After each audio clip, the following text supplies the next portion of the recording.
I am giving you one.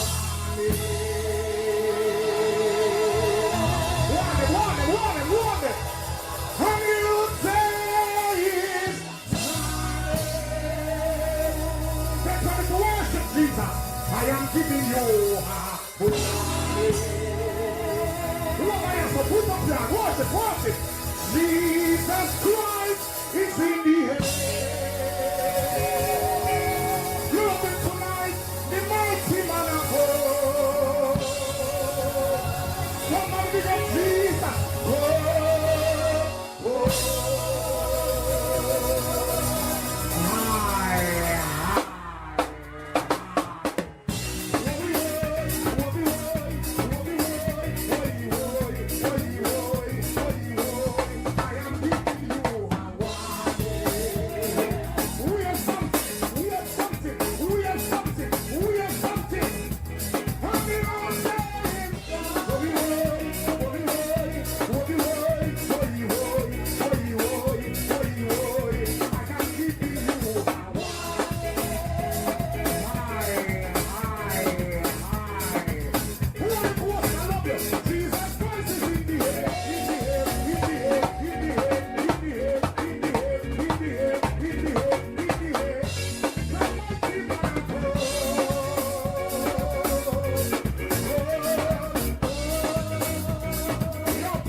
Good night to you, Grenada, Carriacou, and Pity Martinique. Once again, it is time for Talking Points. My name's Sheldon Scott. I'll be here with you up until the 10 o'clock hour, yeah? And we will be joined tonight by our good brother, Gregory Bowen. We have to try and bring him in a little while, yeah. Was very, very late in getting into studio tonight. Apparently, there's some blockage in the road down there in Grenada and Sanet, yeah, it stopped me tonight, yeah.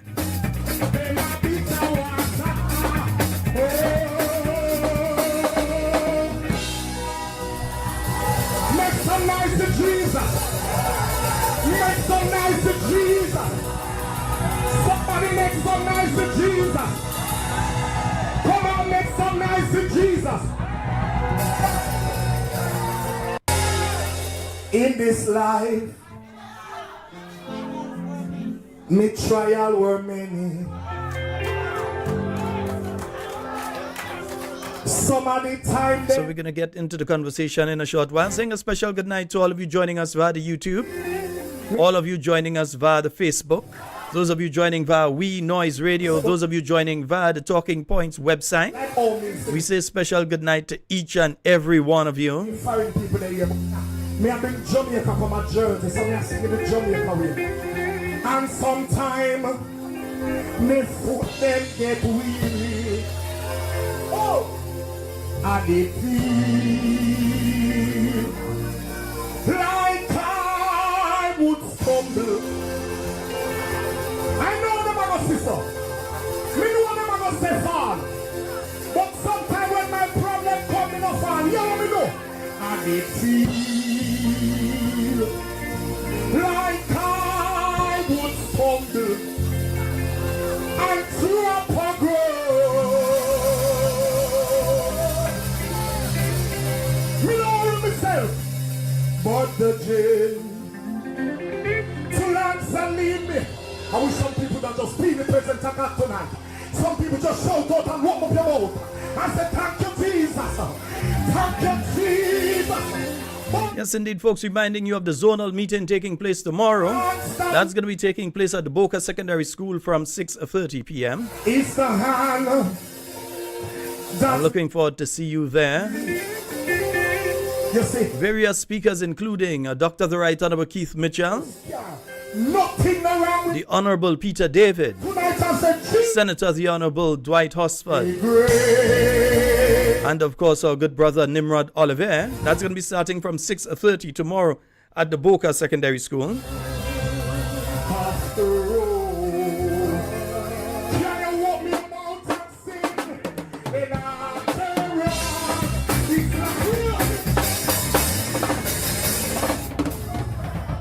it's like, just we are man. Just we are man. We are man. We are man. We are man. We are man. Holy Ghost, I love you, Jesus. Big one. In this life, we cry out again. Holy. Some of the time. So I may not be able to take the calls tonight. As I said, we've got a guest that will be on with us tonight.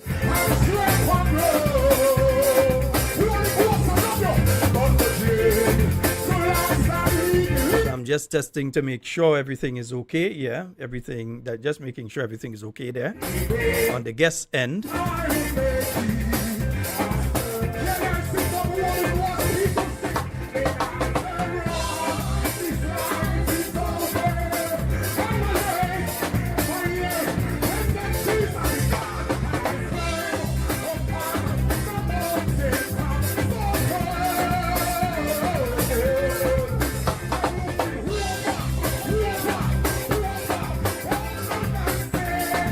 So I'm just making sure that I have my guest on. I find you're looking okay there, man. Just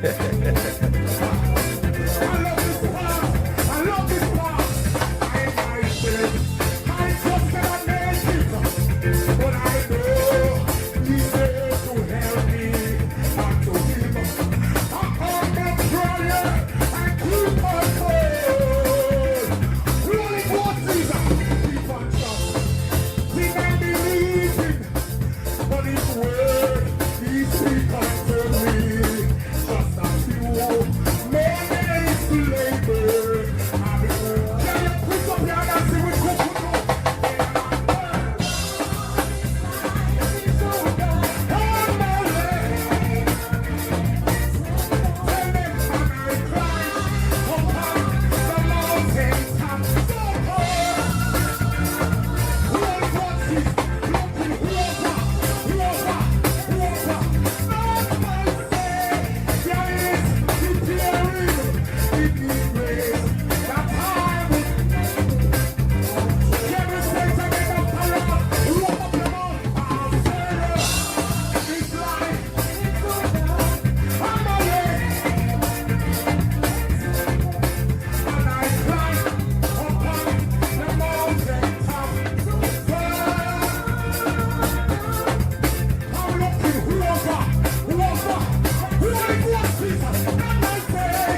Yes, folks, so just making sure everything was working properly there. Making sure that my guest is seeing me and hearing me, everything, yeah? Let me just make sure my guest gives me a thumbs up if they're hearing me right now, yeah? Yes? Right, so I know they're hearing me.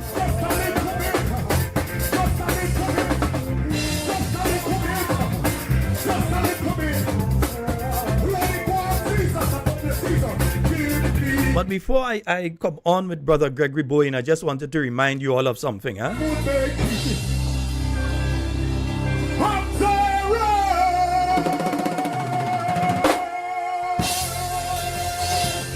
And we're going to take one more before we get into it. Hallelujah! Hallelujah! I have been through. Yeah, one more before we get into it, huh? Tribulation. Yo, some people never know say you're going to live tonight, you know. I have been through persecution.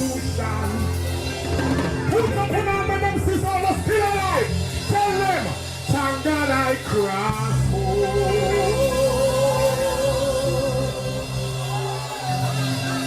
more some people when most of them cross. Just stand up and say, oh, me cross.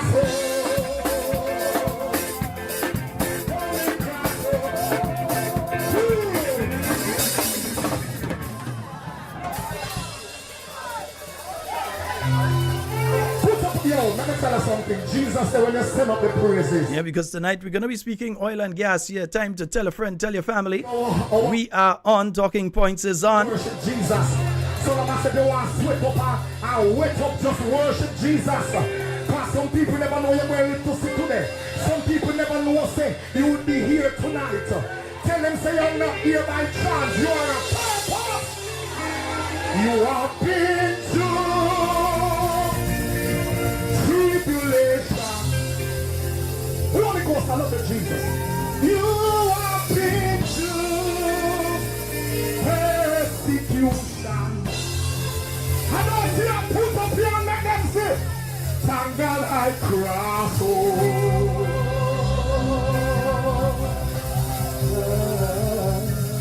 We are going to put a cross tonight. Right, folks. So let me just pull up something here because I want you all to, before we get into this discussion, I want to remind you all of certain things. So let me see if I can pull this one up first. Yeah, I want to remind you all of certain things. This was the throne speech last year. Yeah, this was the throne speech last year. Let's hear what they had to say. Oil and gas. Madam President, Mr. Speaker, as of today, we are yet to solve the mystery of Grenada's offshore oil and gas reserves. Very little records can be found anywhere within the government, and our technocrats within the ministries and departments have very little information on this matter. In essence, upon assuming office, my government was not provided with any transition report or any files on Grenada's legal or contractual obligations or Grenada's progress in relation to its oil and gas reserves. Madam President, Mr. Speaker, this situation is untenable and completely unacceptable, and my government is committed to doing all within its power to unearth the mystery of Grenada's oil and gas status.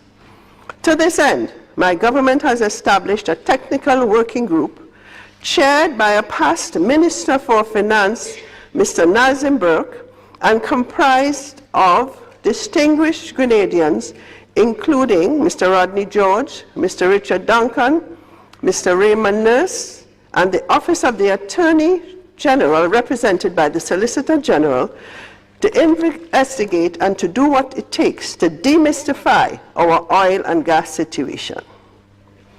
The mandate of this technical working group is to fully assess Grenada's hydrocarbon potential and, if found to be commercially viable, devise a strategy and action plan to explore, develop, and monetize it for the benefit of the citizens and the patrimony of our nation. So yes, folks, that was the Governor General speaking in relation to oil and gas. And when the Governor General is speaking there, it is not the Governor General who writes the speech. The speech is written by the government. So she is basically repeating what the cabinet of Grenada is saying.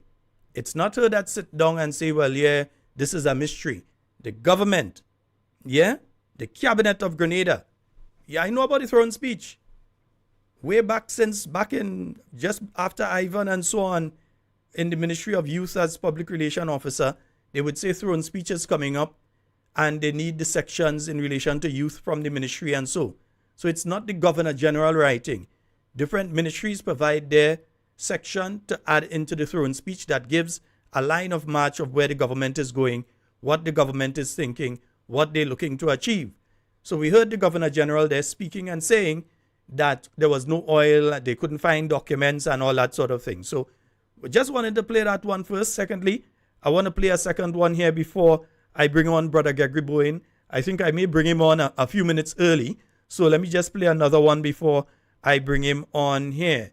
And let me see if I could get this one started. The visit provides an opportunity for business expansion and possibility of buying crude from Grenada. A lot of partnership where, the Prime Minister is not only Prime Minister of Grenada, is also the chairman of the Caribbean states. We're looking at also cement.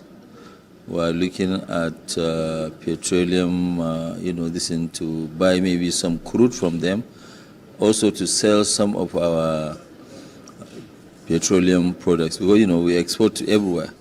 We export to US, we've been exporting to Mexico and other areas. So there are quite a lot of collaboration that we're looking at doing between us and them. All right, so you've heard there Mr. Dangote saying that seeking to buy your crude oil and so. You see the story company. Yeah, that's the headline there is the company eyes crude supply from Grenada, right? So we've heard from both sides there. We've heard from the government of Grenada where they were saying that they can't find documents, they can't find this, they can't find that in relation to the issue of oil and gas. And then we heard from Mr. Dangote saying that the same documents that these people can't find, even if they find them. But now you're hearing about we want to work along with Grenada in relation to oil and gas and all of these things being said. All right, folks. So what we're going to do now, we're going to try to bring on Brother Gregory Bowen just a couple minutes earlier than planned. We're going to try to bring him on so that we can have a longer discussion in relation to this issue of oil and gas. Huh? Yo, some people never know say you're going to live this tonight, you know. I appeal to persecution. Put up in our them sisters are still alive. Tell them, thank God I crossed. And see, the other thing too is that they're mentioning the present Prime Minister as chairman of Carriacou and chairman of Carriacou. He's only chairman of Carriacou for the next how long? The next couple weeks. Yeah, he's the chair. He's not the permanent chairman of Carriacou. They didn't have a Carriacou election and he won the Carriacou election. He is simply the chairman of Carriacou because it was Grenada's turn to be the chair of Carriacou. Dr. Mitchell has been the chair of Carriacou multiple times. Yeah, all the leaders in the region, when it's your turn, I think it's done in the alphabetical order, although it fell out of the alphabetical order this time because of the situation in Haiti, so they aren't able to hold the chairmanship, but that is the situation. So let me just check and see if we're hearing our guest clearly tonight. Hello, good night, sir. Good night to you, Sheldon. Nice, man. We're hearing you nice and clear, man. We're hearing you nice and clearly. Yes, indeed. Okay. How are you doing tonight? Thank you. Thank you very much. And that was just the test to see that, to know that I'm being heard. I want to say a very pleasant late evening tonight to all the listeners, locally, abroad, those in the diaspora, those in the many countries that you continue to call night after night. And it's very impressive to know that your program is being listened to. And So a very pleasant good night to the viewing and listening public. Yes, indeed. Well, I was thinking that we could probably start now because I'm bringing you in on video already. That we could probably start now because, well, it makes sense we wait again. The people waiting, they want to hear about the issue of oil and gas, and there's quite a lot to speak about in relation as relates to this particular issue. So I wanted us to get into that discussion. Now, I'm very happy to be here and to participate, as we did the last time, where I did say, and you did say that I will return. So now I am here. I'm not on every day, particularly because of the development and what I will reveal tonight. So please go proceed, take the lead. Yes, indeed. First of all, I want to go into the historical part of it. Oil and gas didn't just happen in the last couple of weeks. It didn't happen in the last 2 years. Give us a little historical perspective, first of all, on the finding what is Grenada's oil and gas reserves, what has happened in the past, and bring us up to the present time. So how did this entire thing start in the first place? Yeah, thank you. My pleasure. Way back in Sir Eric Matthew's era time, the British Commonwealth did their seismic study, 2D, two-dimensional seismic study, in the 70s. During the revolution, so data is found to say, well, you have something, a little bit, because if we have Venezuela and Trinidad and Guyana, they all knew, but they had a bit, etc. So Guyana went some years ahead of us. It started. Then the revolution time, the Russian did a 2D seismic study. Okay? And then later on, the American did some 2D seismic study. Obviously, nothing of this huge magnitude punched out. And all the time, you have the superpowers, the technological nation using the satellite to reveal more and more in our territory and territories throughout the world. So then came 1996. And so after all this interest from persons and so, and when you do these seismic studies, they restored most of it in Texas. Before you move forward, I just want folks to understand the seismic study is not that they went drilling. It's not a situation that the companies went drilling, but it could be that they were using the sonar and different things to check. What did the seismic study itself encompass? The seismic study encompasses a ship going out there with, like you say, a lot of sonar devices and extended under the water, and it will send beams, sonar really raised down, and it will bounce back up, and the equipment will tell you how deep it is and the composition, and so whether there is one substance here, A, and between that after that substance there's B, of a molten nature, and then a harder rock. That's what they pick up. Yeah. And it's 2-dimensional, it's going up and down. And it's mainly ships that will be doing that because we're on the water. So you had that sort of study done during Sir Eric Matthew Gary's time. Again, the yes. Russians did a similar study during the period of time of the revolution. Yes. And then you had other studies that were done prior to 1996 as well. Oh, yes, the American did have studies. Yeah, okay. prior to those periods. All right, so you were up to 1996. Go right ahead. Yes, got it. And then Grindbug came on the scene.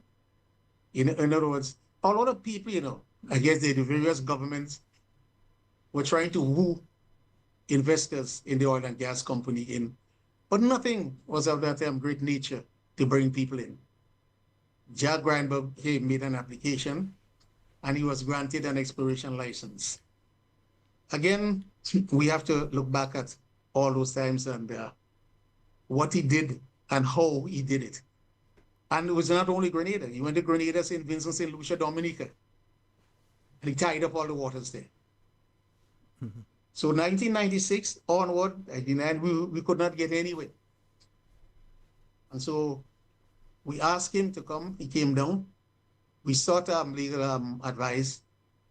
and we terminated the license. As a matter of fact, he wrote us, and he wrote in particular, stating that he wanted to do certain things because he has a license. I responded to him, you do not have a license. You have an agreement to be granted a license if you performed in a certain way. And you have not performed in that certain way. And so we, the government of Grenada, are not minded to grant you a license. The agreement is there. It is then he took the matter to ICSID, the International Center for the Settlement of Investment Dispute. We had in Grenada at the point in time the Solicitor General, who was an English person. And from him, we got advice.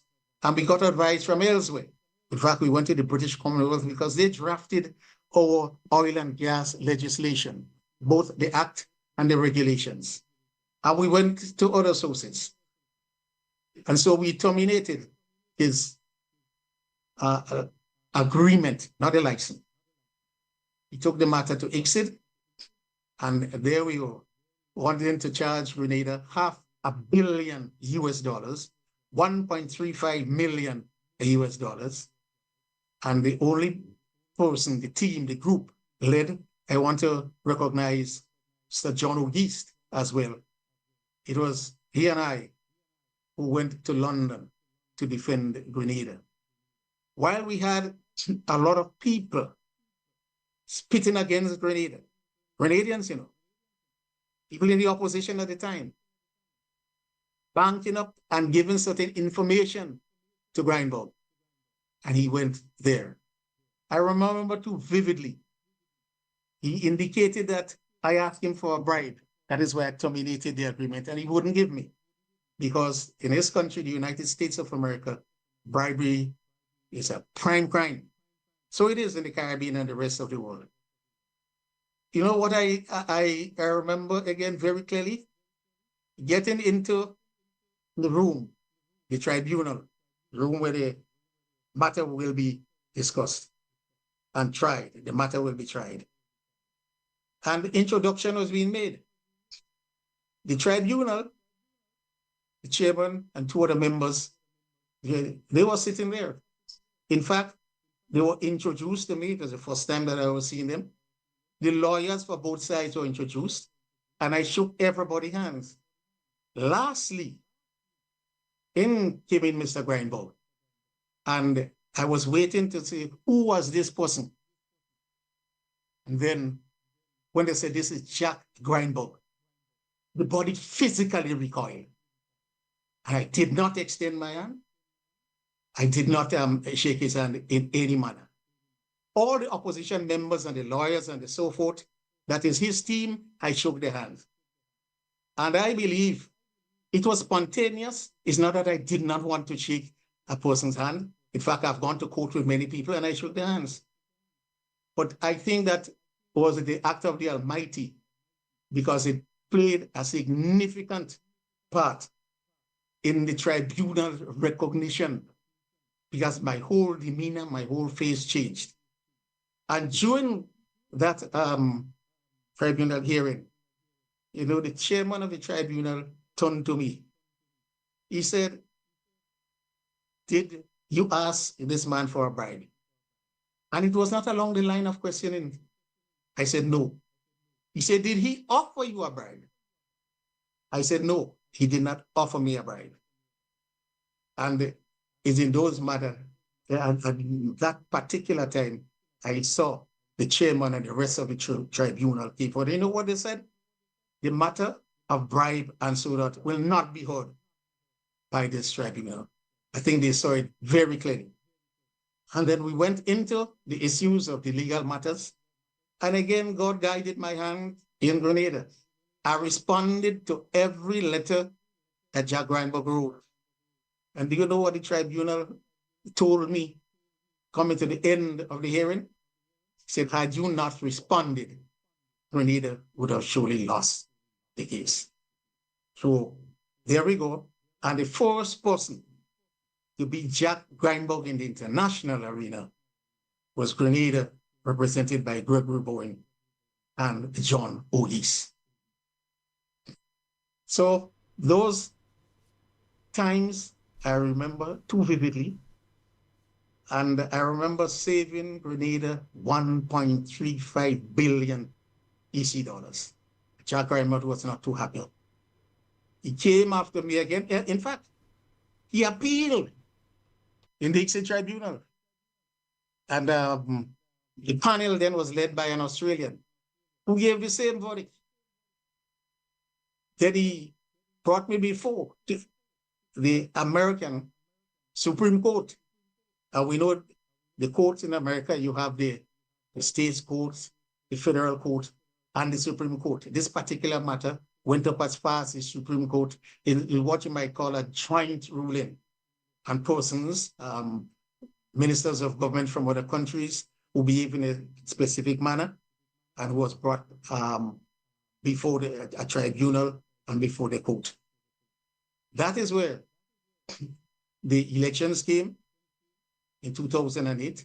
The government of the day was paying a highly reputable firm in the US. And the government of the day refused to continue to pay. In fact, when the firm backed out, the judge told them they cannot do that. And they said it was for non-payment.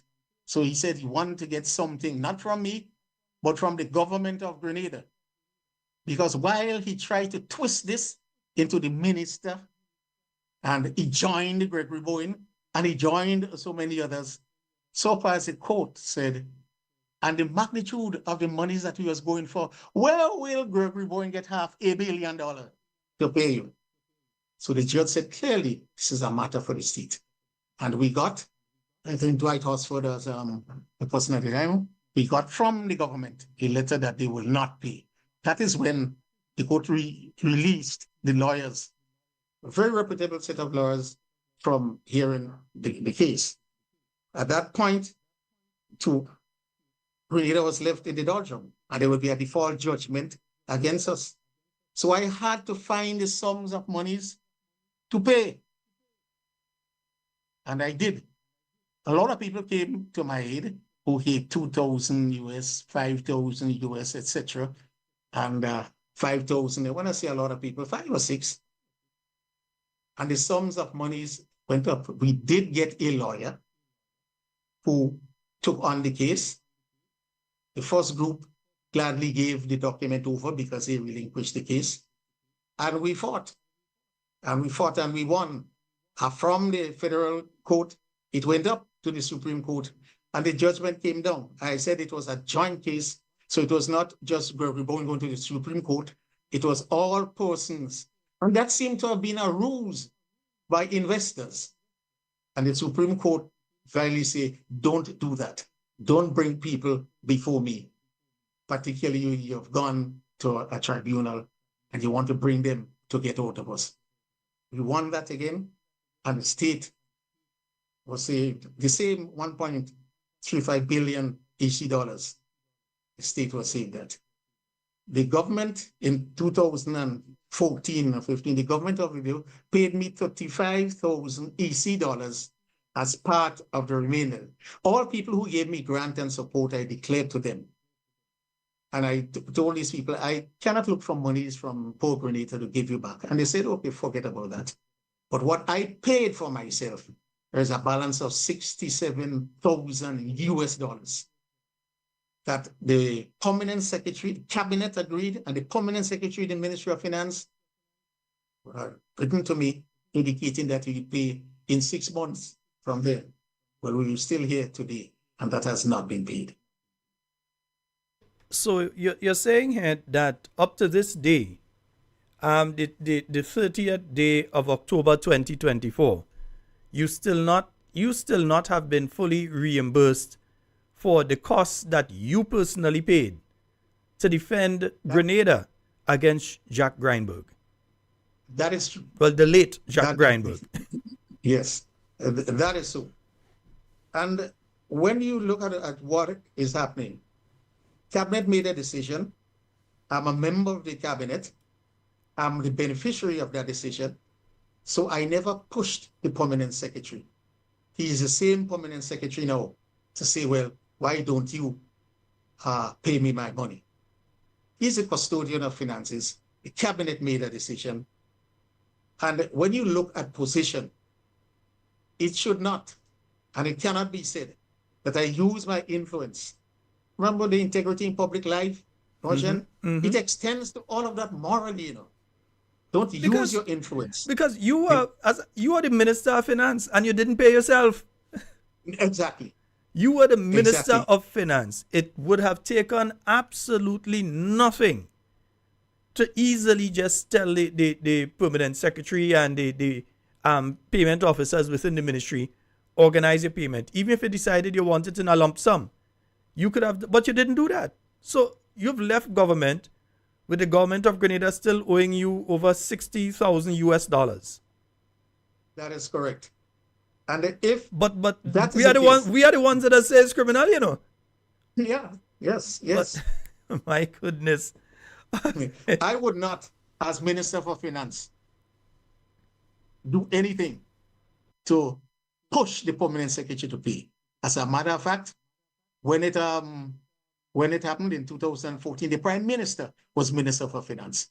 So the permanent secretary could go to his minister and say, you know, we have given this gentleman a letter in writing, and I have that letter now. I think it is time we should do something. I would not use my influence and go back to the cabinet and say, well, listen, you promised to pay me, I have not been paid. Yes, that is morally what is it. Remember, I piloted the bill for the Integrity in Public Life Commission, you know. I did it. And I know every aspect, the written and unwritten aspect, and how we should behave when you're in authority in a government. So that is not all. I could go forward if you don't have a question along those lines. No, I hope that people are understanding here that the government of Grenada owed you, because the part that I think was not mentioned is that during the period of the NDC 2008 to 2013, they outright refused to support you in any manner in handling this case, financially or otherwise. In fact, it seemed as though they were hoping that you lose. Exactly. But there would have been repercussions for the state of Grenada if that had happened. 1.35 billion EC dollars. That would have been the repercussion. And the judge made it abundantly clear. He cannot understand why the government would not want to defend the state. No matter how you put it forward, or how Greenwood lawyers try to twist it by joining me in and joining on that. And that is why he did not allow the lawyer to go, except, and Gregory Bowen said that the government doesn't want to pay. He doesn't want to hear that. He wants something from the government saying that they will not pay. And he got that, and that is when he released the lawyer. Okay, so the government at that time, I seem to remember statements by the Minister of Finance, I think at that time, that was a personal matter. That's what they were telling people, that's a personal matter. It's not a matter of the state of Grenada and so on. But even after successfully defending yourself and Grenada, not really Gregory Bowen, but Grenada, utilizing your own funds, there was another Caribbean territory. I can clearly remember them coming into Grenada and asking you to assist them to deal with the same Jack Grindberg because they were in a similar situation.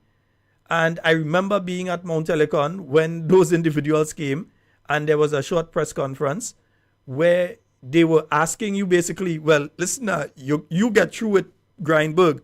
We need your help. We need to know how to deal with this man because we're facing a similar situation. Give us a little insight into that one. That was very true. I think that was St. Lucia. St. Lucia, yeah. Minister came down and asked for help because they wanted to get out of the clutches of Jack Grindberg.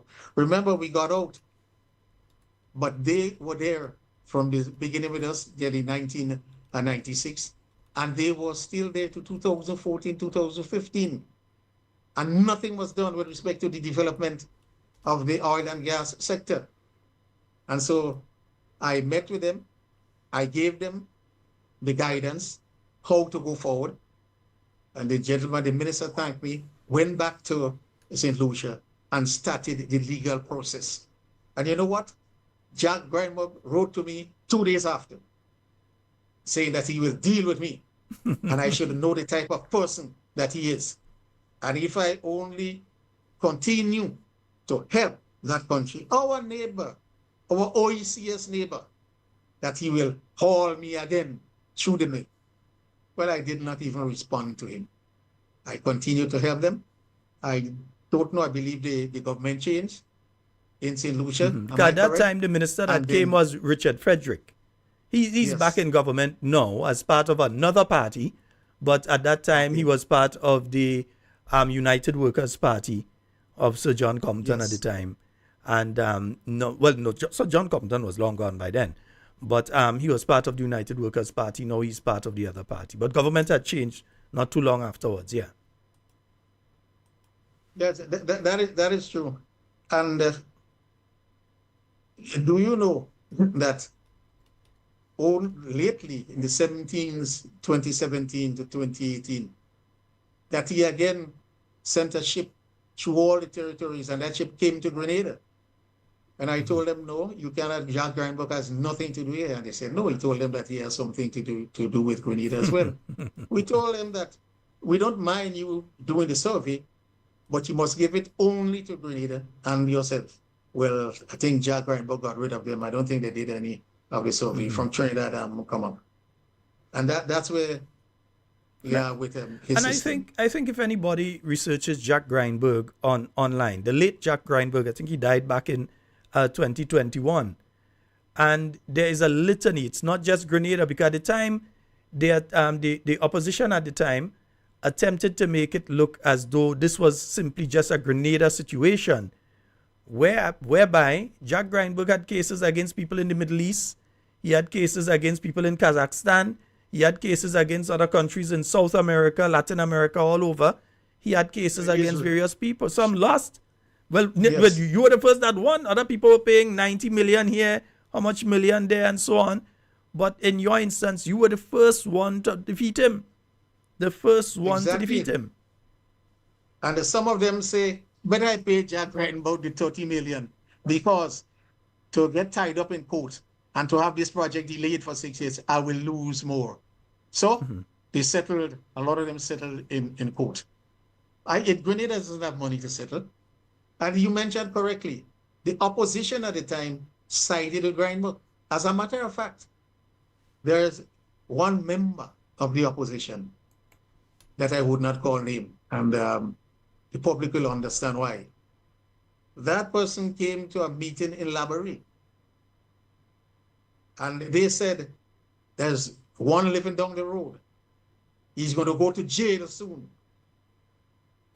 That is why I tell you, I have to live and work with a priest and some of the many pastors that I've been working with. No, because it says that you have to forgive. Jack Grindberg, I don't know him. There's nothing in me to say, well, you have to forgive him. When he died, I just said he died, there's no ill feeling.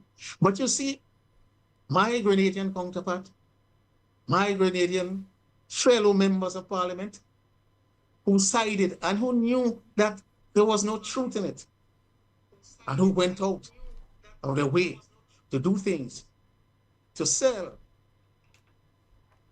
that I was a bad person. That, I have to ask, and I am moving around with these persons. And if you ask them, they will tell you that I'm asking them, how do I get this load? Because this is a fundamental issue. It is religious, and it is extremely important.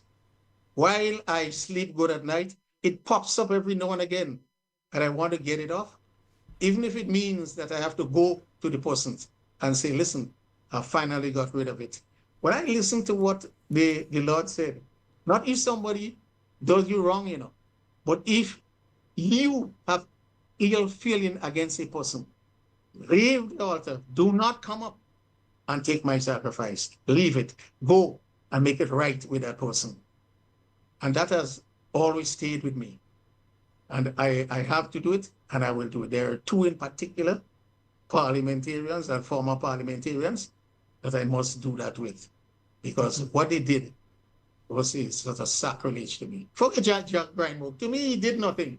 The Lord provided, and the Lord made me move him out of the scene. Yes. So along that path in the line, you read, I don't know if it's time for you to come back, that clip with the Governor General reading out the lost documents. And that's the next point I wanted to get to, and that is specifically why I played that just before bringing you on, because I wanted to refresh the minds of the listeners of what has been said, what is being said, because in fact you hear activists of the National Democratic Congress up to quite recently, before certain announcements were made, making a joke of this entire thing. They say they get oil and gas. Well, they lie.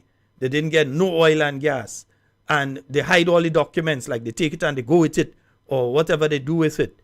And we heard the Governor General making those statements. How do you view where we are at right now in the context of what she was saying just around this time, was it last year, during the throne speech? What do you think in the context of what she was saying then? How do we place that in context with what we are hearing is happening now? But before we get to what is happening now, when she read the throne speech, which you correctly indicated, it was not she who was speaking, it was the cabinet of Grenada, through the Minister for Finance and Economic Development. Yes, do you know that a lot of people insinuated that I hid the document, I threw it away, I destroyed it, etc. The Prime Minister, Honorable Deacon Mitchell, called me after. I don't know if some positive or respectable person in Grenada or in the region spoke to him, but he called me. So when I went down into his office, I said to him, I see that you are looking for my input into the development of the oil and gas sector. He said, no, we have not reached that stage as yet. So I looked surprised. I said, so why call me? He said, I called you for assistance with finding the lost documents. I said, oh. I made it clear to him then that he had done significant damage to my character. He had placed great distress on my family. Because here it is, a minister leaving will destroy documents and so forth. He indicated to me that was not his intention. And if that was how I felt, he apologized for it. And I insinuated that, of course, but the public should know that. And I asked him, I said, well, I would help. Two things you must do is authorize me to speak with the former secretary. She was in the Ministry of Works, and she followed me across to the Ministry of Finance. I said, let me speak with her. But they must know that is not an outgoing minister coming to talk to them. He said, yes, you can indicate to them that you have discussed with me. I say it would be even better if you call them. He said, if it's necessary, if you speak to them and they need to talk to me, I am. So I called my secretary, former secretary, and asked her about the files and documents. As a minister, they bring things to you. You know that they're in a cabinet, but you don't know if they're in the top drawer, the bottom drawer, etc. And she indicated to, I say, call the person we moved from the Ministry of Works into the Ministry of Finance, and a lot of the documents are in the Ministry of Works. So I say, call the secretary there and tell her exactly where and how to look for this thing. And I say, tell her she can call the Prime Minister, who at that point in time was a boss, and he will tell her, yes, she can do exactly as I indicated. So I went, after that, things went on. I did not hear from him. I called, I did not get a response. I called his secretary, exactly what secretary she is, but Miss Lissy, and she promised that he'll get back to me. A good while after, he got back to me, only to tell me that they found the documents. So I asked where. He said, in the ministry, well secured in a cabinet, a normal cabinet with documents are. The only thing that they could not find was a key. But I say you could have asked the secretary who moved with me about a key. She would have added it wrong, and perhaps she did not leave it with the other one. He said, no, we didn't even have to waste time to do that. We just broke open the drawer. I said, fine, you can do that. You can repair it if you want to use it. And he said he found all the documents. But before that, I had spoken to the licensee, the former GPG, who told me that he had sent all the documents over to his office. But he told me at the meeting that he did not receive it. So I asked and indicated to him the 3 most important pieces of documents that your group will need to go through. And I got those from the licensee and I sent it to him. So he had a significant amount of documents before finding the documents. So I expected, as I told him, that the whole world, not only Grenada, the whole world. For example, let me give you a scenario. What was read by the Governor General? There are institutions throughout the world that would be looking for Gregory Bowen, right? To come to say, a 2-year contract here, this year contract there. But after the Governor General read that, you would never see that happening. So the damage was terrible. Now, he did not come out to tell the Grenadians that he found the document, and I did not go out. As Prime Minister, I was giving him the opportunity to go to tell the Grenadian people and the world that they have found the document. That is why I liked how Jenny Simon put it.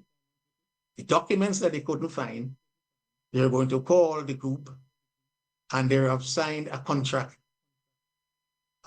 with GPG now in the present circumstance. So I'm moving on to the present circumstance now. You found the document a long time ago. Just before you move on, I just wanted to clarify something.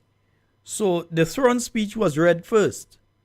And Yes. then after reading the throne speech is when they contacted you trying to find the document. Within a few months, within a few weeks, they contacted you trying to find the documents?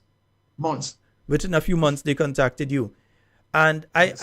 I can confirm that the former attorney of GPG offered to Mr. Deacon and Miss Mitchell, Prime Minister of Grenada, in July of 2022, in July of 2022, offered those same documents and was ignored. Offered those documents in July of 2022. Yeah? I can Yes, confirm that because the lawyer just told me. Yes. Well, even the licensees, GPG, indicated to me when I told them, well, why won't you send a copy of the document to the government? They said they have already done so. I said, to where did you send it? He said they sent it to the office, and this did not seem to me to be the same offer made by the lawyers of GPG. They sent those electronically, a bound copies, to the office of the Prime Minister. And when I spoke to him, he said he has not seen them. So, But I also, there was a press interview with I believe it's Callistra Faria, where the Prime Minister was saying that, oh, they need to get to the bottom of this. They don't have any documentation, all that sort of thing. But even at that point in time, the attorney, the person who has the power of attorney for GPG right here in Grenada, that person ensured that they offered to the government, you come in, it's only the decent thing to do. They offered, they're still the attorney for GPG. I said former earlier, let me correct that. They're still the attorney for GPG. They offered the present Prime Minister in July. They came in June. And he offered in July the documents on behalf of GPG. So there was no way that the Prime Minister should have been out there giving the impression. And up to this point in time, we have had no retraction. We've had nothing that they have not come out and cleared up. We heard the Governor General announcing that they had a committee with Mr. Nazim Burke and with Mr. Richard Duncan, etc. And we know the history of Mr. Nazim Burke when it comes to GPG and the sort of things that he has said about that company over the years, yet still you put him in charge of investigating that sort of thing. And we've had no report. No report, nothing from GPG, from the government of Grenada in relation to GPG, in relation to oil and gas, no report. The only thing that we're seeing now is in the foreign media. It seems as though the government here is not even involved. That is true. I believe the lawyers for GPG, I totally believe them. That's what I see has happened in my circumstance. It's very clear that they did not want to find the documents at that point in time, and they really wanted to tarnish my name while it's NNP. But on whom in NNP will it fall squarely on? It falls squarely on me. I think that was the intention. Mm-hmm. And sitting across the Prime Minister, the Honorable Dick Mitchell, and talking to him and telling him the pain and so that he has caused. And he is responding that that was not his intention. How would I believe him? That perhaps might be his main intention to damage Gregory Bowen and the New National Party. Because after finding it, you never reported it. And I gave you the opportunity. I did not go to the public to say that the Prime Minister told me that he found it, and listen, he did not say anything. I gave him the opportunity until now, and he has not gone out and said that he found the document in the ministry, locked away in a cabinet. That's how important documents should be. After I went and speak to both the Minister, Secretary, Finance, and the Minister, Secretary, Energy and Works. And I know you say that we're going into this area where we have the media now is full, replete with information of a deal that was signed in Nigeria. But what is frightening is that the Prime Minister came back here, had a press conference, and mentioned nothing about it. And from since that time to now, is he saying that he knew nothing about it? But tell me, can it be coincidence that around the same time, you shouldn't put it wine and dine, you were treated by a Nigerian company, visited Nigeria, the deal was done, you came back here and you know nothing about it? That cannot be coincidence. You'll have a very hard time convincing or persuading anybody that that was the case. And even if the arrangement was between GPG and Ocean Gate Engineering, the state of Grenada must know about it. I was just looking through some documents where Prime Minister Mitchell wrote to Trinidad and Tobago in connection with the things as joint development, etc., etc. And GPG came to us before they went to the National Gas Company of Trinidad and Tobago for them to take all the gas and most of the gas that they find in Grenada. We knew about it. Yes? And when the government of Trinidad and Tobago, the NGC, went to them and said what they're going to do, the government of Trinidad and Tobago was fully aware of it. So it cannot be coincidence that you go down there and you did not know. And GPG operates in this manner. Yes? So let me I'm ask there. waiting. So he's the prime minister went to Lagos in Nigeria when he was heading, supposed to be going to Rwanda, but he ended up in Lagos, Nigeria. He went and watched oil refinery where the gentleman that owns the refinery says that we are looking to refine Grenada's crude. All of this at a point in time when Grenadians still think that Gregory Bowen hide documents Exactly. missing. Up to this point in time that you spoke tonight, the belief by Grenadians was that the documents were unavailable, that all of the documents, and NP take the documents and hide it. They never admitted that for quite a while now, they've had the documents, and additional to that, that even GPG offered them the documents. Yes. So Yes. that not only did GPG offer within, you could say virtually weeks of the election, but that Gregory Bowen physically went to ensure that they find the documents, not where he had it, but where the government of Grenada had it. That you physically went, you didn't just say, well, all you look in that place there, so you went down. You got the staff who were involved and made sure that they got the documents. But this hasn't been announced.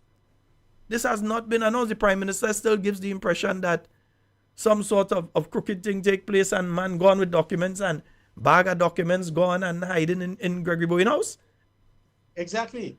You know, many of my colleagues do not know. One of the few persons that I told, or the Prime Minister told, was Dr. Mitchell, that the document was found.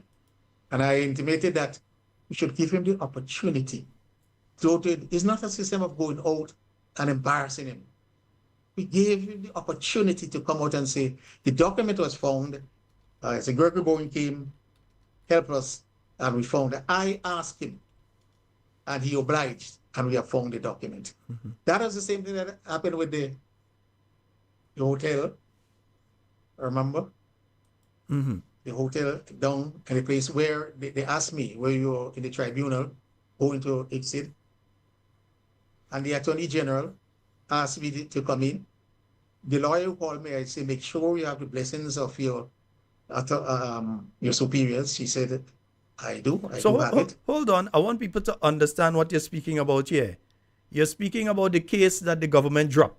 They didn't bother to fight. That was the case in relation to Warren Newfield and the Kiwana by the Kimpton by Kiwana Hotel.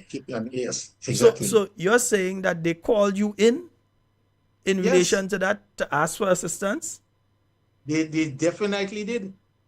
But we are hearing all that. It's looking like if Brother Bowen, go ahead and talk. Let us know exactly what happened. Yeah. They called me, and that was before the Prime Minister called me in. And when the lawyer in the Attorney General chamber called me, and I say, your superior knows about this? Yes, they know. And I have their blessing.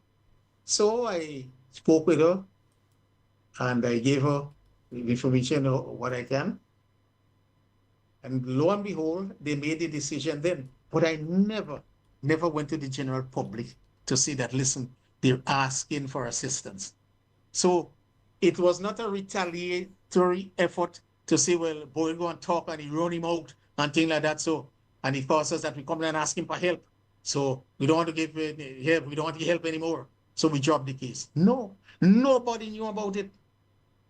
After they dropped the case, and I remember on your program, when we started the oil and gas, I indicated that they had called me on that issue, and I did not speak about anything. So they should not have been afraid to call me in on anything. Yes, at that point in time, I don't believe that they had called me in as yet. You're just talking about oil and gas in general. So the issue of giving the people a chance to redeem themselves, and all of those who would be saying, all of those who support the NDC and who support this Mitchell, I gave him ample time. I never come out to put him in any lower position, yes, to say that, well, listen, he found the document and he said nothing. Months, when I hear, he has said nothing. This matter comes up, and it is only right and just that I expose this information to the public. What he do now? He still has not come out. And has he apologized to me in public?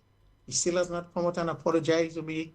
He said he did not mean to cause me pain and harm and anything to my family. Come out and tell the general public that, not me alone.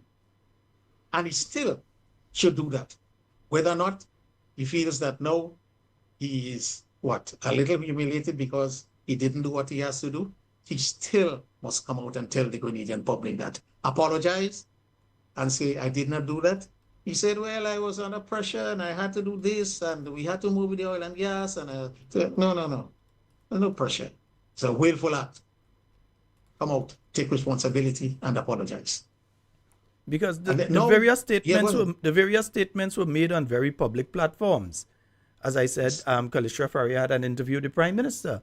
Part of that interview dealt with oil and gas. There were statements that were made that they got nothing was handed over. There was no transition. Nothing was handed over in relation to that. The statement was made by the Prime Minister. Afterwards, you have the statement that was made by the Governor General during the throne speech. This is something that was broadcast around the world. Even in the space station, they could pick it up because it is online. It took me less than 3 minutes to find it. It's online. It's easily findable. And the impression is that the then Minister for Energy, or the person whose name they always like to call in relation to these things, hiding documents for some reason. And I think it is the onus is now on the government to at least say thank you. Exactly. To at least say thank you. At the very least. And that's the thing. At least say thank you and apologize. At the very least. I know a lot of listeners, I'm getting messages here, and a lot of people are in shock tonight because, and I'm telling you, I'm getting the messages one after the other. A lot of people, we have over 1,000 people looking on at the program right now, just on YouTube, much less who's on Facebook, and We Noise Radio with the couple thousand that listen via We Noise Radio. And I'm telling you, they are all in shock right now for what they're hearing here tonight. That the government have the documents, were offered the documents before, have the documents, yet still have left the aura of corruption out there. Yes. That is correct. I have not, I said, belittled the Attorney General, not the Prime Minister, by going to say they called me to ask for certain things. And even after he admitted to me, I could see why he took so long to return my call. Even after he admitted to me of finding the document, he did nothing to tell the public. And I say this is not only for Grenada, this is for international institution as well.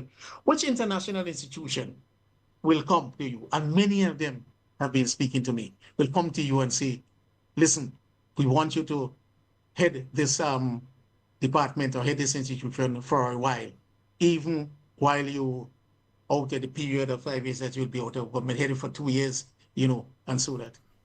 When they hear something like this, when you do that, they will not come, and they have not come. So I'm telling you that he has done significant damage to me. And what is worse, a family and the people they go out, look at it. Your father hide all the documents. And there were people in my party, in my group, who believe that. You mean that even your children are being told this when they go out there, your father take the documents and go? It's gotten to that stage that they actually been attacking your family members, telling them, my goodness, no. If somebody does something like that against the country, take documents, destroy it, burn it, hide it. Do not allow it to get on to the administration so that they can continue the work. Then that is a significant accusation. Yeah, it's difficult. So the world will be looking so much at you. And as I said, people in our camp as well, both high up in the organization and the rank and file, some of them believe. What do you expect them to do? They believe. Yeah. I thought Gregory Bowen was a good man. I thought he did what I can't be. How you could do that? Yeah. Come out and tell them no, that is not the case. And that is what you have not done. Brother Bowen, I think a lot of people are in shock at this right now. Sure. I think it is beholden on the government now to come out and admit that they have the documents. Because the other thing is this, And I think this point needs to be made, that between 2022, when they came into office, and now, this government substantially has really done nothing to further oil and gas in Grenada. They've done nothing to further oil and gas, because we are hearing absolutely nothing.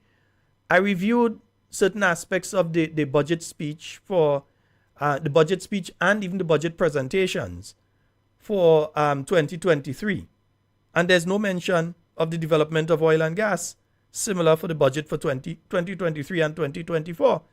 So it seems as though they did absolutely nothing in relation to moving the hydrocarbon industry for Grenada forward. But all of a sudden, after a Nigerian Lagos-based billionaire provides a free flight for the Prime Minister, his family members, his cameraman, his chief of staff, the executive secretary, security, etc., after this free flight is provided, which according to the Integrity Commission, again, Brother Bowen, you were the one that led in the House of Representatives. You were the first person that led the discussion. And again, I think we need to remind the Grenadian people, it was one of the very first bills that we brought to Parliament on coming back into office in 2013.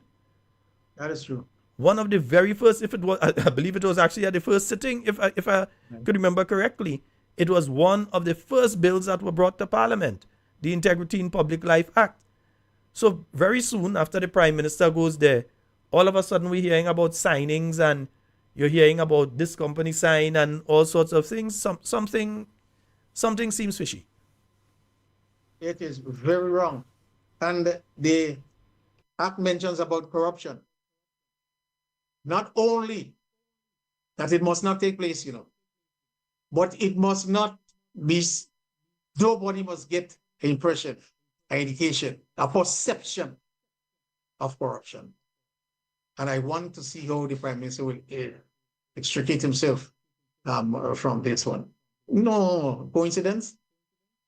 Not because the company with whom GPG may have entered into some farming out arrangement may not be owned by the billionaire, but the billionaire mentioned getting oil and gas.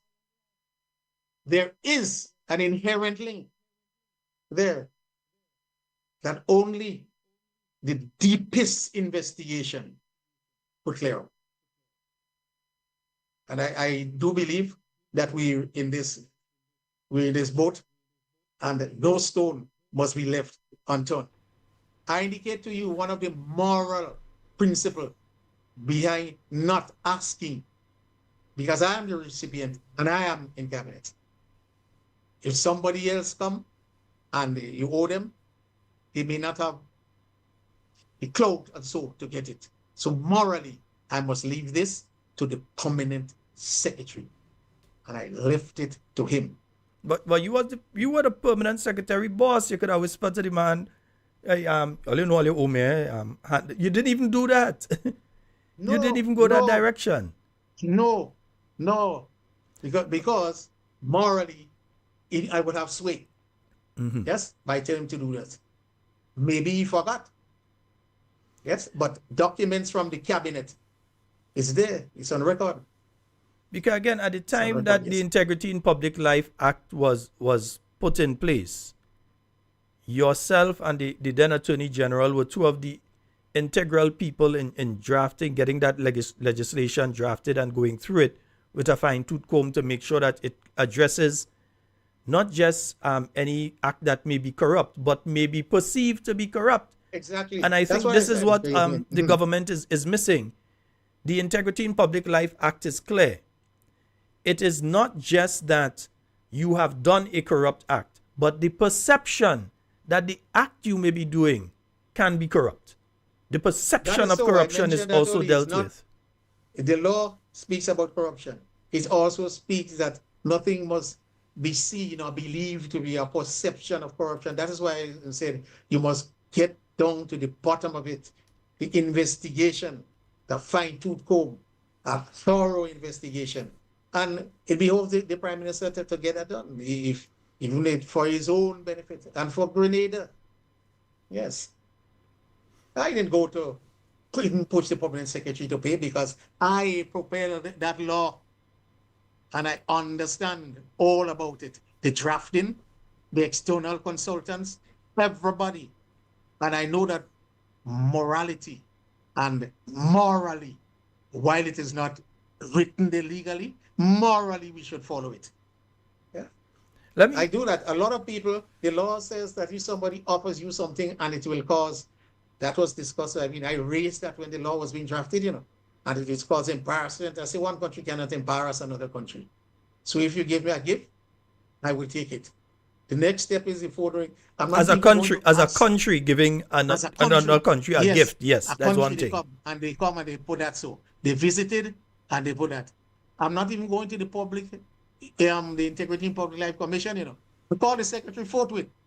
And I say, store this in the government premises and so forth. And once you know any ministry or anybody who needs along that line, is a government something, give it to them. I don't take it.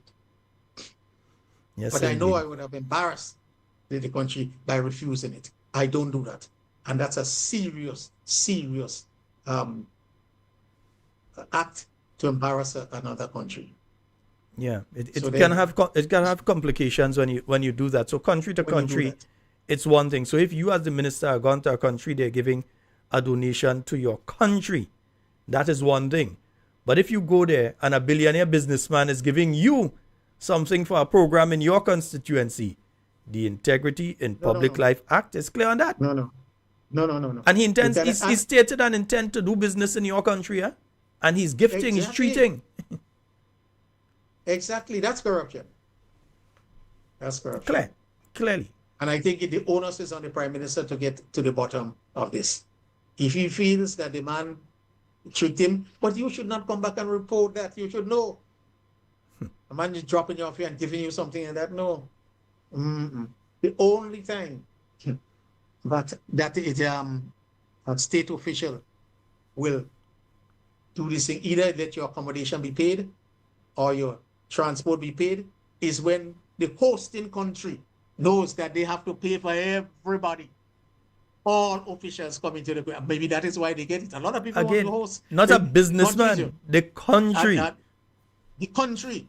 And a lot of people would like to host a meeting here, but they don't have the wherewithal. They can't pay for the accommodation for everybody who will come, and they can't pay for the plane ticket for everybody who will come. So you find countries with the wherewithal, they get to host meetings because that's part of the condition for that organization. If it's the organization from American states or if it's a business and you have to perform that, well, they tell if you can make a bid, but when you're going to make a bid, you can't do it. But when somebody going to pay for you to go and offer you something, it is clear, abundantly clear. I propel the bill. I discussed with the drafters. I know what it is. That is why I tell you, I took the stance of not asking the permanent secretary anything. No. He, on his own volition, must come to him. Time would reach us now that I'm not there to ask him. So he must do everything in his power to pay. He may say, we have forgotten. Fine, I've forgotten, but Gregory Boyd didn't ask you. Yes? You pay me the monies now. I've already saved the country that significant sum of money. And do you know, not the tribunal, if we lost, would have awarded, it was clear when they spoke to me, would have awarded the $500 million US. But the judges in the court in New York, the circuit, would have awarded. And I think the US system, I'm not very clear on it. I understand when you ask for something, they could award you more. Yeah, the US I'm not system clear. is a little It's not different. the I'm not British clear on it, system. yeah. It's not the British system. So a minimum of $500 million that would have been going to. That's why the judge, he was very angry. And he said, before I rule in default, send me a letter from the government of Grenada. So there we are. So what? Okay, that's where we are now.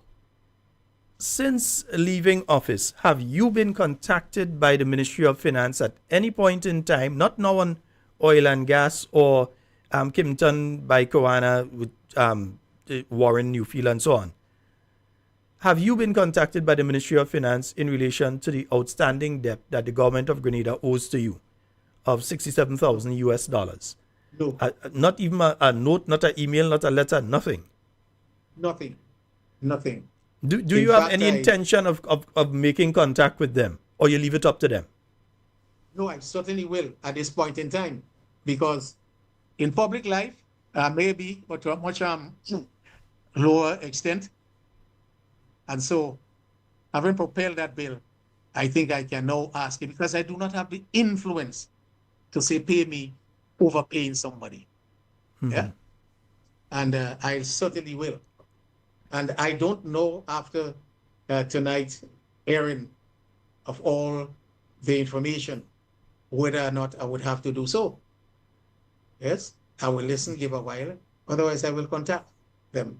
Maybe the best way to do it is just to have an informal something, or you find out whether or not a lawyer should write him, on my behalf. But 2.5 years, 2.25, is that more like 2.25? Yeah. Yes, and you have done nothing. It means that you're not prepared to do anything. And when I look at how the hierarchy of the existing regime has treated me with respect to hiding documents, with respect to doing things and not coming out and clearing my name, it is obvious that they would have no intention to do that. And in my meeting with the Prime Minister, I told him, I told him about the monies owed to me. He said he did not know that. He said, well, you may not know that, you're Minister of Finance. But after speaking with you, after I came out and ensuring that you found the document, you never asked, you never did anything. So in my view, they have no intention of paying it. And it's a letter signed and sealed, and it's a cabinet conclusion if you look towards it. And I did not ask for all the monies one time. They gave me a 35,000 EC as part of the business, but right now, you need it. And you need to pay me if you do not recognize what is done. And the Minister of Finance, 2008 to 2013, and you have mentioned it, he was not with GPG. As you said, he said that they were out to get him, and he was the one who gave the matching orders, for them to leave. A lot of things went on. I remember they had police around your house because he felt threatened to the point where they had police officers surrounding his home. Because he said he received this threatening email from, and it originated in Russia. When the technical experts checked, it originated in Russia. And he was giving the impression, alluding to the fact, well, not a fact, but he was alluding to it being GPG that had done that. The guys from GPG. Yeah. And then that was the individual that outright said he's not going to pay. They're not going to pay. Yes. It's difficult. It's difficult. I just, I believe I have acted with prudence in this way by not trying to come out and humiliate the Prime Minister for knowing what I know. I mean, tonight is a night that when it had to come out with all that is going on down in Nigeria and all the other systems that it had to come out, and I expect the thorough investigation of the Nigerian issue. And I also expect that I will be contacted with respect to payment of the monies that I did not even have. You had to go out, to borrow. And you have to pay back these people their monies. You can't keep their monies for all this time. You had to pay them back. Some that you borrowed, some gave. There we are. But let me ask this question, and thank you, Bridgman. One of the listeners just posted something. They have paid Warren Newfield. Oh, yes. Millions upon million. What was it? 11. How much million? $22 million US it was? 22 million US or so.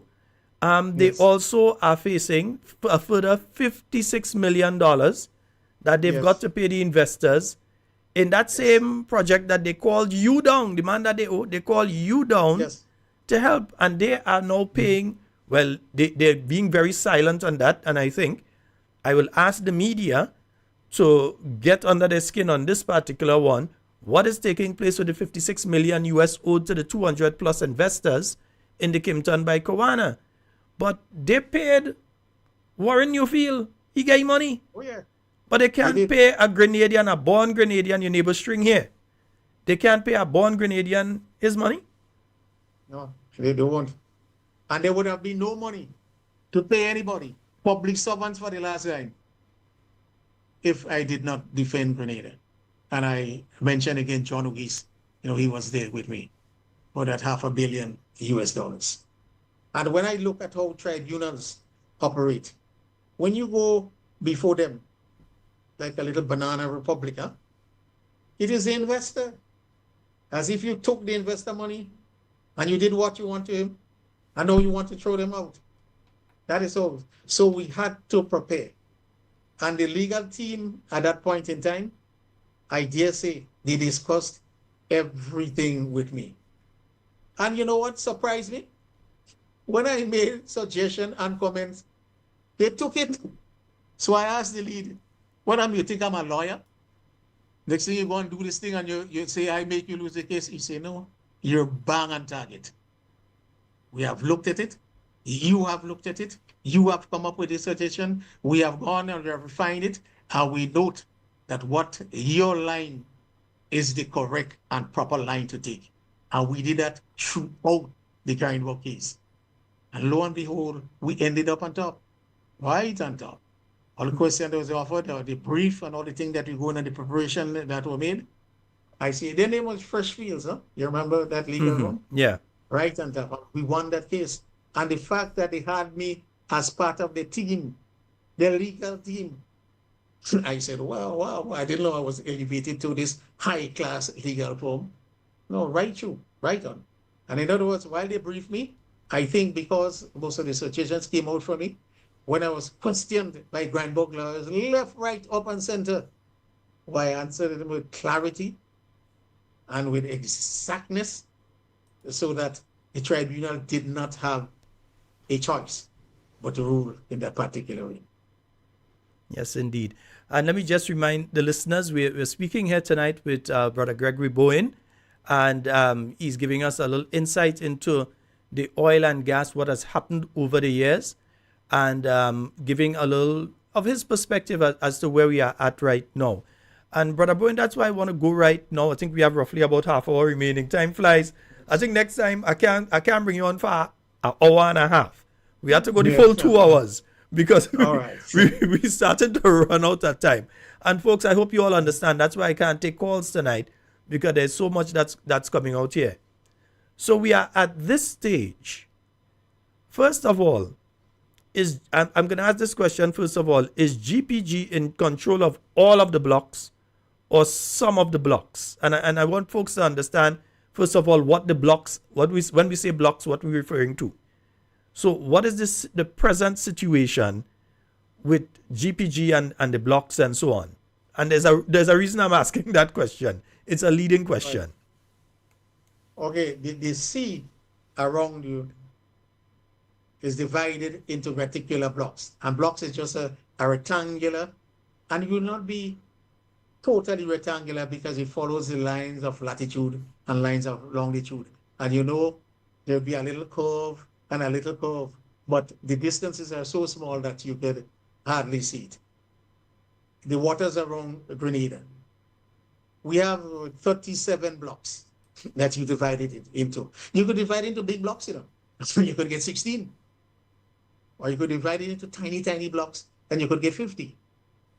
But we divide it into some minutes, degrees and minutes, and that's how we get the 37 blocks.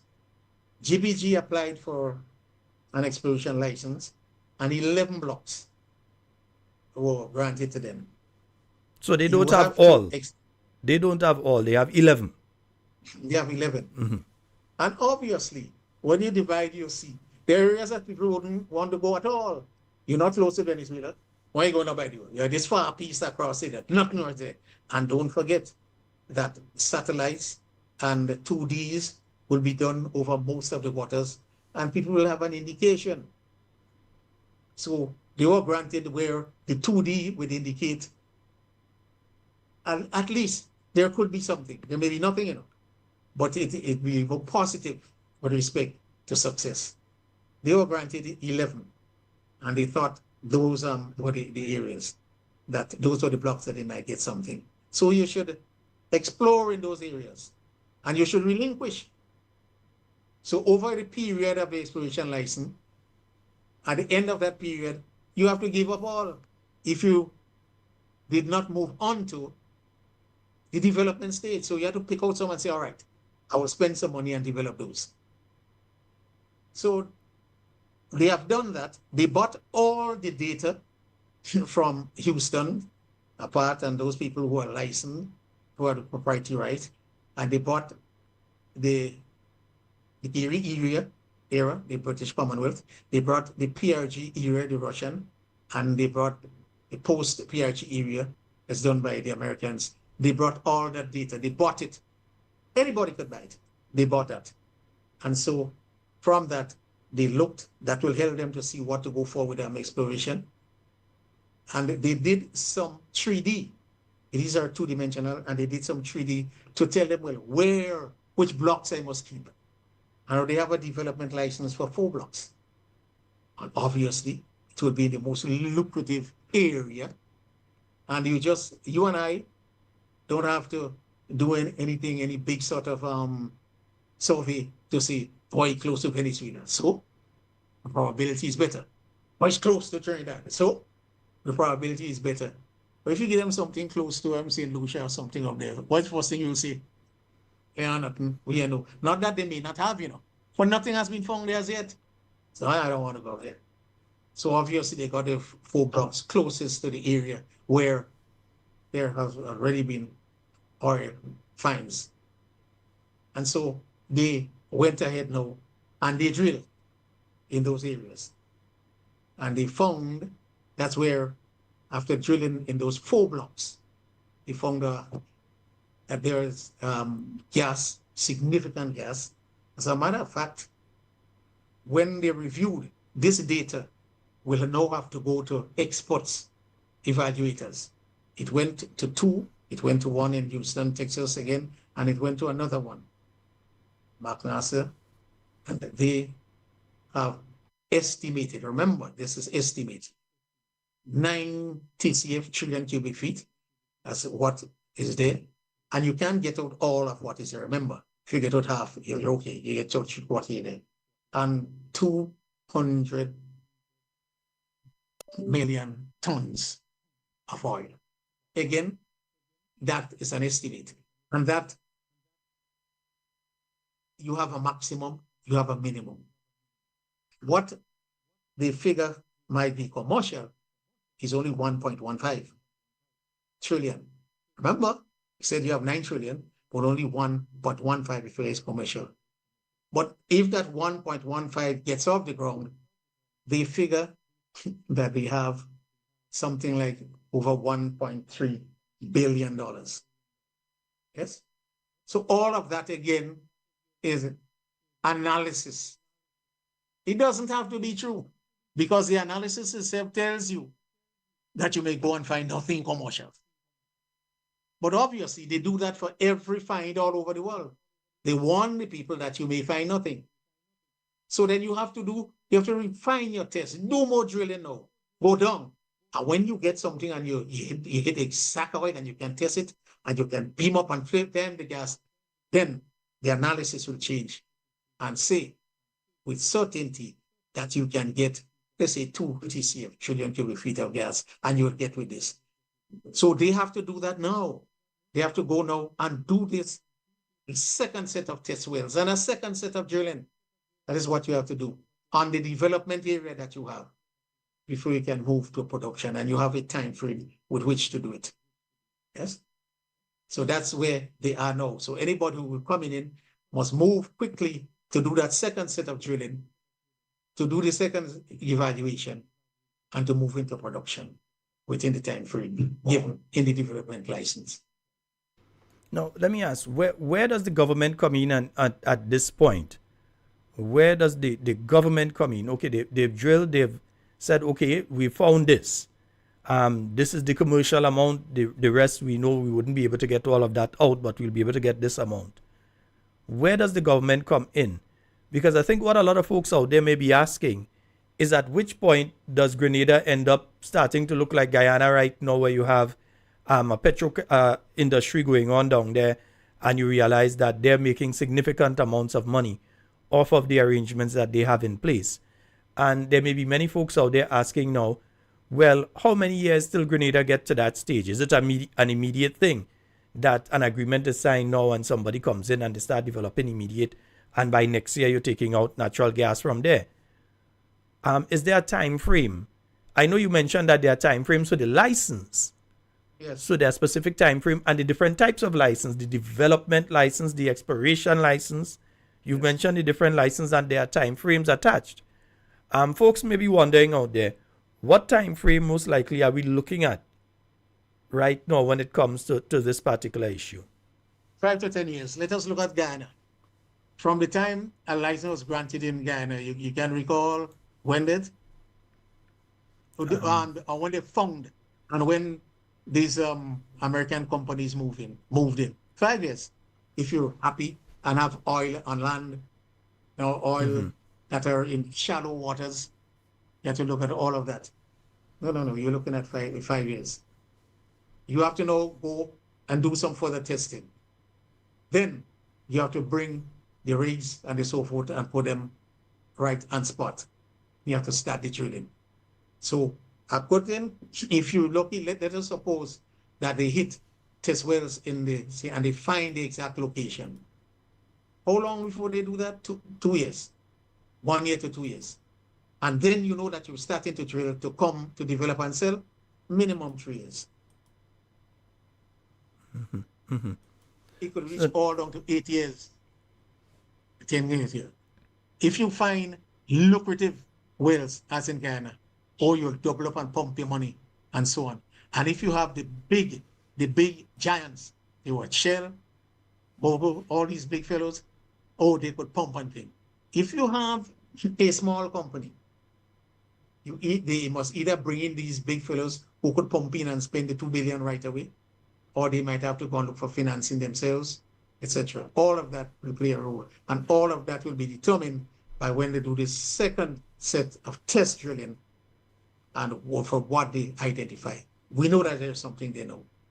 Narrow it down now.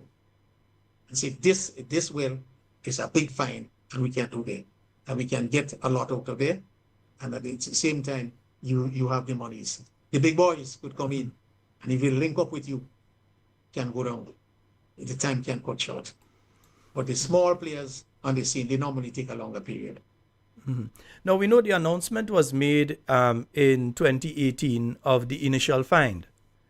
You had 2019 where the company would be in negotiations to do just what you're speaking about.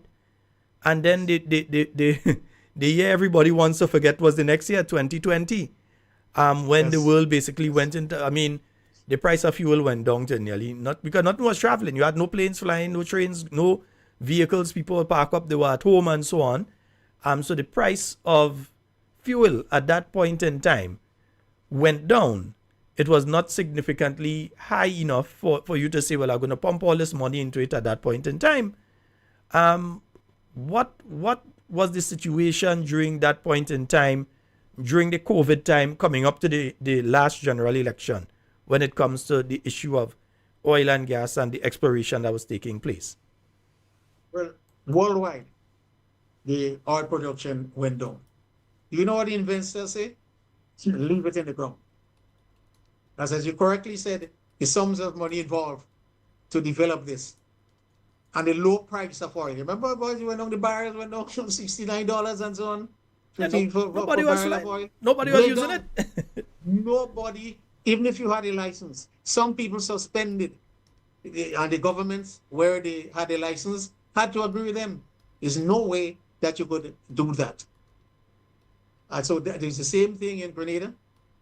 GPG could not find the financing that day.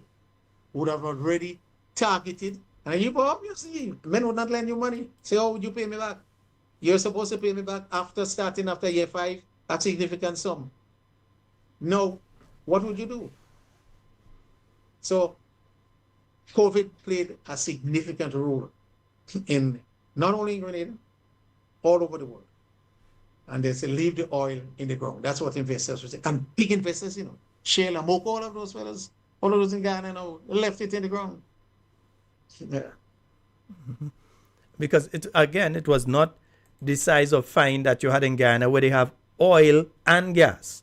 Here you were more speaking about natural gas with small deposits of oil, but you're speaking more natural gas that in the Grenadian waters. And that's generally what you find north of Trinidad. You generally find more natural gas. The south of Trinidad, going to Venezuela and Guyana and so on, is where you find oil. But north, you tend to find more natural gas. Most of the stuff that they have north of Trinidad is natural gas related. And you could see it from the geology of the soil. From Venezuela, you have the shelf. That's where they say the oil pushes up the Earth's crust. And as you come closer to Grenada, the water becomes extremely deep compared to the shelf. Mm-hmm. Yeah, and that is it. So it's very difficult when you come closer to Grenada, and you will find, like you say, north of Trinidad. That's where you find the gas, and south, that's where you find the oil. Yes, and that was inherent in the finds. It was very clear that we had there seemed to be abundance of natural gas and small deposits of oil. Now, I want to ask here about also there was the intention, and I remember that from the mentioning of oil and gas back in 2018, to start the training of young Grenadians to be able to take up the jobs in the petroleum industry, in the oil industry, so that you could have an industry here, but it would not be a case that you have a bunch of guys come from Venezuela and Trinidad or Texas or even from Australia to be able to man the rigs and so on here and to continue manning the rigs, but at least that you start the training of young people. But we've heard nothing from this government. It seems as though it's a bunch of Nigerians going and come and run the rigs here, because this government has said absolutely nothing. None of them have said a single word about oil and gas up to this point. We've only gotten information from Nigeria and other places, but nothing has been said locally. Yes, in fact, in the agreement, the production sharing agreement, it is written there. Training for all people up to university level. So this is in the agreement. It is in the agreement. But they push the people abroad. They don't want to deal with them. And so you don't find these things. But in 2008, again, I remember that a senior official in the NDC administration, in keeping out GPG, said that they have 4 years to perform. All we have to do is to keep them at bay for 4 years. 4 years is up, and out goes the license. But how could you say that? When you prevent a person from performing, the courts will look at that. The tribunal will look at that. So they could have performed, but you stop them. You're not talking to them. You're not giving them here and there. It's the same thing that took place here, 2022, when they refused to engage GPG. And part of the thing to say, well, let me see how I can get them out of the room. Say Gregory Bowen, hide the documents. Say this and that the other. That way, you have an excuse for not dealing with them, because the court will penalize you for not performing. You, the government, you have a part to play, and they have a part to play. You have to give them access to certain areas, access to certain institutions in the country, and if you don't do that, they can't come in and do things on their own. And you can't tell them 4 years up, 5 years up. You have to relinquish. No, you're joking. That's when I wonder if it reached to a tribunal again. No, you have nobody to take care, maybe how much they may ask for. $500 million again? And when you're at fault, what would you do? And I remember speaking to the Honorable Dick Mitchell, and I told him, he said he doesn't want to go as far back as Brian Bob. But I say the situation you're in, you look as if you want to create another Grime Book. Case, not Grime Book person, but a Grime Book situation. So, there we are. It is written in the production sharing agreement that they must train our people. And it must be a fair share of how you provide the jobs for the people, yes, in the region. If you can't do it, you must bring people outside. But if you can do it, you will let us do it. And when you bring the people outside, we must be apprentices to them, training. At the end of the day, we will do it. Yes, indeed. And let me just go over one or two things here with the folks who may have joined the program late. One, and I'm just going point for me. One, Mr. Gregory Bowen still has not been paid by the government of Grenada for his defense of Grenada in the Jack Grindberg case. He still owed $67,000 US. And remember, he was the Minister of Finance. He had all opportunity.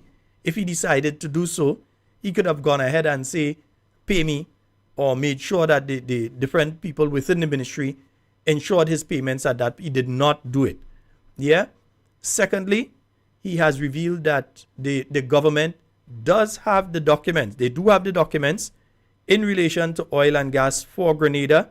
He personally not only told them, but went down and helped them find it where it was, because it never left the ministry to say that he had it somewhere else. But they identified exactly where it was together with the staff that were there. I'm going the correct way, Mr. Bowen. That they were able to identify you through this, along with the staff that were working there at the point in time, where the documents were. I intervened with the staff, and the staff intervened with the personnel, and it was found. So they have the documents. Yes. Also, in the case of the Kimpton by Kawana, the case that the government decided that they're going to pay the developers, and so the government, through the Attorney General's chambers, did reach out to Mr. Bowen as well in relation to that particular case for information in relation to it. Yet still, they've made sure they paid the Warren Newfield his $22 million or so US, and they have not paid Mr. Bowen his money that is owed. And you also have a situation where the documents in relation to oil and gas that were in the custody of GPG through the attorney who has the power of attorney here was offered to the now sitting Prime Minister just a couple weeks after the general election, and they didn't take it. So it was offered to them. They could have had the documents since July of 2022. Yet still, they have Mr. Gregory Bowen's name out there. It's online, and now I think anybody that searches online, they would see the name Gregory Bowen, and they would say, well, Mr. Bowen, they would say Mr. Bowen was involved in this thing, and he take documents and he go. So it is affecting your professional life as well. Very much so. One addition to make, the attorney, GPG attorney, offered it to them, but GPG themselves sent it. So we had an offer very early, as you were saying, and GPG themselves sent it to the Prime Minister's office. That's when I got in touch with them. They also sent me the 3 or 4 most important documents that the government will need in order to make the decision. I sent that as well to the Prime Minister's office. I don't know. I asked him if he got receipt. He told me that he will come back to me. He never did. The only time, when, as I indicated, when I called and called and called, then he called me back to indicate, yes, well, there was no big thing anymore because they found the document. That's it. Brother Bowen, I recognize that the laptop has finally decided that he's going to conk out on me tonight, because it's the laptop itself has started to go on the blink on me, although the listeners won't be seeing that, but it started to go on the blink with me. So I'd like, if you would want at this point in time, to make your closing statements. And before you do that, though, to let you know that everybody complaining the time too short. Like, we need to do a 3-hour program with you because you have a lot more to say. So again, you will have to come back before December. You would have to come back onto the program before December. We know December starts, November starting in day after. So sometime during November, you have to come back on the program. But we'll offer you the opportunity to make your closing statements before the computer shut down on me. Thank you very much. Let me say, I hope that there'll be a lot of developments before December with respect to this Nigerian situation, and where I can add a significant amount of more information to the general public. But I want to thank the listening public. For them, I was here on, when was it? Quite up in March or April? Yes, I come on. I don't try to belittle any of the present members of the regime, but I'm telling you, it's a hard and difficult time. A lot of people are coming to me now, even though I'm out of government, out of office, requesting, and I know these people would not have come if they were not in need. So I want to ask them, the Grenadian population, those people in the diaspora, you did not know. You did not know. Now you're having the information. Please do what is right. As I continue to say that I've done with the IMF and the international community, the World Bank, the European Union, do what is right. It is your country. And the people who made sacrifices. And I want to mention now, and a person who I respect very much, who have made sacrifices for the country, is the Nimrod Oliver. He has made sacrifice a long time. I've watched him long before he knew me very well. I know what he has done. So I want to ask, he was a member of the diaspora. So if everybody will do what is right, and Grenada will go forward. So thank you for listening. And it will be a pleasure for me to come back. I hope that when I come back, there will be a lot of things in the air so that I can add more to edify the people of Grenada, Carriacou, Pitty, including the diaspora, and worldwide, because they are listening to. Let's hope that at least we hear something finally from the government of Grenada in relation to this issue. I think you've exposed the fact that they should have spoken on this several months ago. They should have already spoken out on this after making their pronouncements. They should have spoken out on this. They have not. They need to speak. We need to hear from them. In fact, past that stage, we demand to hear from them. Exactly. And the integrity in public life, that too, a serious and very, very thorough investigation. And if not corruption, the perception of corruption. Yes, indeed. Brother Bowen, once again, we'd like to thank you. It's just about to I don't know what's the matter with it. It seems as though the battery is gone because it's plugged in. So we'd like to thank you so very much for being on with us tonight and taking the time to explain not just what has happened, but various things like what are the blocks, what is the process in relation to the oil exploration, what are some of the expectations, etc. I think this has been one of the most informative programs that we have done for the year 2024 thus far. So we look forward to having you on again very soon. And if we don't know, maybe we might see you at the meeting tomorrow up in Boca. I don't know if you have the time to be able to make that one. All right. Yes, my brother will see me there. All right. Thank you once again, Brother Bowen. And on behalf of the Talking Points family, we thank you so very much. You have a wonderful night tonight. Thank you very much, Talking Points family. Thank you. Right. Thank you. Yes. Yes, indeed, folks. I had to cut that one a little quick because I don't know, for the last few nights the laptop has been doing that. It's plugged in.